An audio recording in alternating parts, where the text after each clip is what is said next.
கண்மணி அன்போட காதலன் நான் நான் எழுதும் லெட்டர் மடல் இல்ல கடுதாசி வச்சுக்கலாமா? ஆனா கடிதமே இருக்கட்டும். படி. கண்மணி அன்போடு காதலன் நான் எழுதும் கடிதமே. பாட்டாவே படிச்சிட்டியா?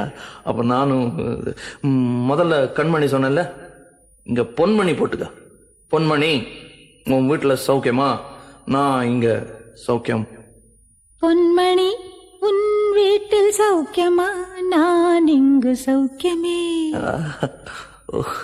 உன்னை நினைச்சு பார்க்கும்போது கவிதை மனசுல அருவி மாதிரி கொட்டுது. ஆனா அதை எழுதணும்னு உக்காந்தா அந்த எழுத்து தான் வார்த்தை.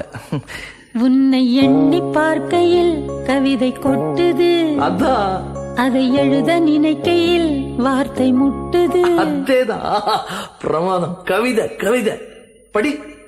கண்மணி அன்போடு காதலன் நான் எழுதும் கடிதமே.